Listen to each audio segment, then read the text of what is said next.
We have 5 top 25 matchups in Week 8. This might be the most underrated of them all.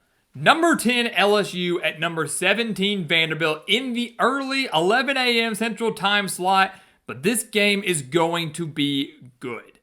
Both teams come in at 5-1, both, believe it or not, SEC title and college football playoff contenders, a game that will have massive implications on both races, and a game where Vanderbilt is favored. As of this video, Vanderbilt is favored in this game, just slightly. So, will the Commodores find a way to pull off this win and continue to show that they are for real, or will LSU get a much-needed big game win under Brian Kelly? That's what we're here to talk about today. So welcome back to the Gridiron Expert, guys. Ready to break down the Tigers and the Commodores in Nashville Saturday morning. As always, please continue to like, comment, subscribe, share our videos. Check out everything down in the description below. That includes our website, thegridironexpert.com, home to our expert picks. Some of the best college football and NFL spread picks in the entire country, beating out over 80% of the national handicappers each of the last 6 years. We're doing so again this year. You do not want to miss out. The link for that, again, down in the description below over on thegridironexpert.com. All right. A little bit of a backstory here. Vanderbilt, obviously, typically the the bottom feeders of the SEC for so long. Never in a million years would you ever really expect Vanderbilt to be able to hang with LSU, to hang with Alabama, but Clark Lee has turned this program around.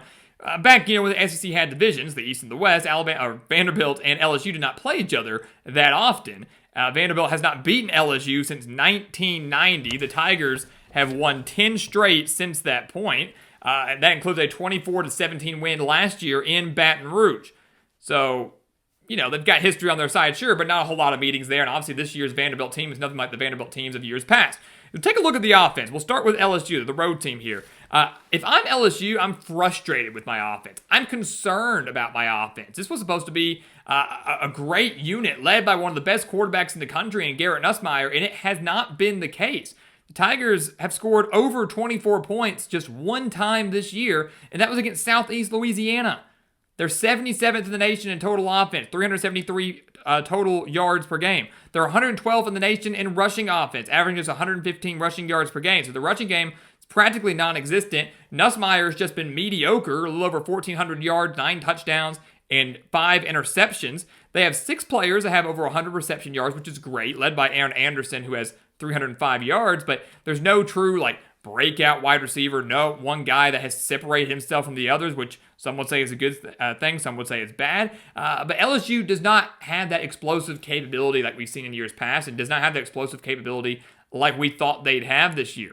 They've also done a very poor job of taking care of the football. They've turned it over 8 times in 6 games this year. That includes 3 turnovers last week against South Carolina, where, if it would have been any better team, the Tigers may have lost. They still beat the Gamecocks 20-10.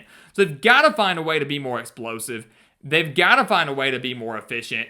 They've got to take better care of the football. Another thing I want to look at here, too, is you take out that Southeast Louisiana game, right? I think a high school team probably could have beat them. So if you exclude the Southeast Louisiana game, LSU only has 7 scoring drives. That includes field goals. 7 scoring drives of 70 yards or more.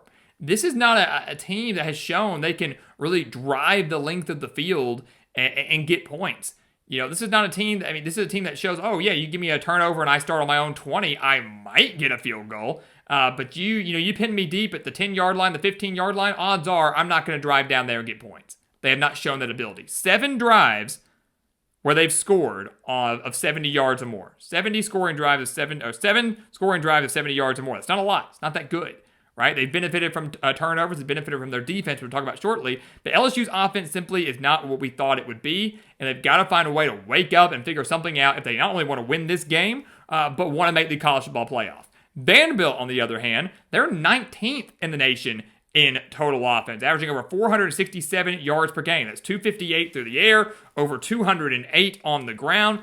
The story of this team, obviously, is Diego Pavia and how great he's been. He's the heart and soul of this Vanderbilt team. He's thrown for over 1,400 yards, 14 touchdowns, only 4 picks. He's also the team's leading rusher with 352 yards and 2 touchdowns. Right behind them, of course, is Cedric Alexander, who has 319 yards and 5 touchdowns. This is an offense that can do it all. Diego Pavia is a player that can do it all, and they're going to give LSU some trouble. We'll talk on LSU's defense here in a second, but don't sleep on Vanderbilt, guys. Look, if Diego Pavia doesn't turn the ball over twice deep in Alabama territory, they beat Alabama in Tuscaloosa, right? That game, 30-14 was the final score. Alabama added a late touchdown with like seconds left. So really it was 23-14. And again, if Diego Pavia doesn't fumble and then he doesn't throw a pick, both deep in Alabama territory, they probably win that game. That's how good this Vanderbilt team is, and that's how we've seen what they're capable of, right?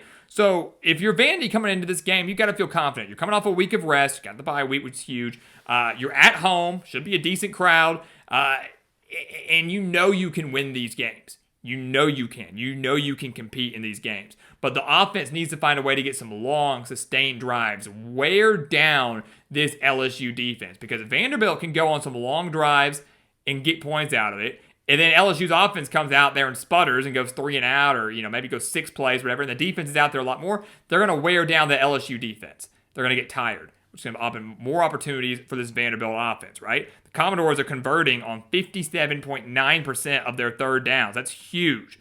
That is huge. So if they can find a way to, extend the drives, wear them down, kind of like Ole Miss did against LSU. 314 passing yards for Ole Miss, 166 rushing yards for the Rebels when they played LSU. Their quarterback, Trinidad Chambliss, who's mobile, has 71 rushing yards. Diego Pavia is mobile, the leading rusher for the team right now. If Vanderbilt kind of adapts a similar game plan to what Ole Miss did a few weeks ago, they're going to have a very great opportunity to win this game. I know Vanderbilt, at the time of this video, is slightly favored, but I think we would all agree that it's a bit of an upset if Vanderbilt does take down the Tigers. Defensively, you could argue it's the strength for LSU, and I don't know if many of us thought that would be the case coming into this year. I felt that it would certainly be much improved, but we always thought the offense would still be the best part of the team. Hasn't been the case. The defense has been very, very strong. Outside of that really bad performance against Ole Miss, still a game they only lost by 5, the defense, 4 or 5, right? The defense has done a very good job. They have 16 sacks on the year. They have forced 10 turnovers. Granted, half of those came against Florida, where they had 5 interceptions on DJ Lagway, then 2 last week against Carolina. So 6 games, 7 have come in just 2 of those games. They're 21st overall, though, in total defense. 21st overall in total defense, giving up 297 total yards per game. Only 102.5 rushing yards per game. So I could easily see this being a game where they're going to force Diego Pavia to win this game through the air. That's what you kind of need to do if you are LSU, right? You've got to find a way to say, hey, we're going to keep Pavia to the pocket. We're not going to allow them to run the ball. Cedric Alexander had that big running play against Alabama to open up the scoring. Pavia has the ability to extend plays outside of the pocket. If you're LSU, you can't allow that to happen. You can't allow that to happen. My concern is the fact that some of those numbers are skewed a little bit, right? LSU's rushing defense was so dominant early in the year, and they really wouldn't play anybody, right? Clemson wasn't as good as we thought they'd be. Louisiana Tech, Southeast Louisiana. The last couple of games, LSU has struggled against the run. They gave up 193 rushing yards last week against South Carolina. They gave up 166 rushing yards to Ole Miss in their lone loss of the year. Again, 71 of those came from their quarterback. So against some decent teams, they've struggled against the run. Vanderbilt's averaging over 200 rushing yards per game. They're going to try to do it, not just with their running backs, but with some designs, runs for Diego Pavia as well. So if you're LSU's defense, the way you win this game is, number one, yes, shutting down the run, but number two, finding ways to set up your offense in really good field position, whether that's turnovers, whether that's big special teams plays, which could result in pinning Vanderbilt deep, like, a couple sacks, whatever, with the punts coming from inside their 10, favorable field position. Setting up your offense with such a short field that it's going to be very hard to not get points, right? We just talked about how we don't believe LSU can sustain long drives. They haven't shown that all year long. So the LSU defense, you're tasked with setting up your offense with shorter fields so they actually can score and do their job, right? Pretty much having to do everything if the LSU defense, but they've shown they're capable of doing it, as they do have one of the better ones in the SEC, I would say, at least statistically. Vanderbilt, 31st in the nation, total defense, 313.3 yards per game. That's it. They're only giving up 90 rushing yards per game, which is extremely impressive. That's a great number. It really doesn't mean anything because LSU can't run the ball anyway. So it's great knowing, if you're Vanderbilt, that LSU's probably going to be one-dimensional anyways, right? You've got a good rushing defense if you're Vanderbilt. LSU does not have a good rushing offense at all. LSU will try to run. I don't expect them to have much success. So if you're Vanderbilt, you're looking at this game and say, we've got to hope our secondary does the job. And you look at the passing offense, and it's like, it hasn't been what we thought it'd be. Nussmeier, 9 touchdowns, 5 picks. No clear wide receiver one. The leading wide receiver only has 305 yards, so they're spreading the ball out, but there's no one that's really really scares me too much if you're Vanderbilt. I think the key here is what's going to happen at the line of scrimmage. Not just from an offensive standpoint, whether it's LSU running the ball or Vanderbilt running the ball, but also pressure. LSU has only given up 7 sacks. Vanderbilt has 18. Right? So, can Vanderbilt create pressure on Garrett Nussmeier? Can Vanderbilt force an interception or two off of Garrett Nussmeier, who, again, hasn't been that great this year? A couple weeks ago, Vanderbilt gave up 340 passing yards to Alabama, and they got destroyed in the time of possession.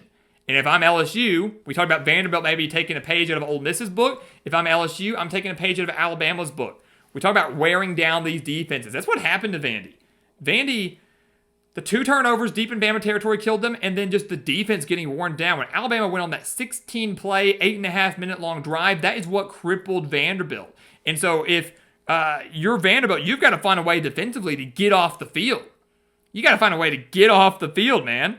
LSU's only converting on 41.6% of the third downs. Vanderbilt's significantly better on third downs than LSU. So if you're Vandy, get off the field, give your defense rest. Don't allow yourself to get worn down like you did against Alabama. Because I think that's exactly what happened. The Crimson Tide had great, long, sustained drives.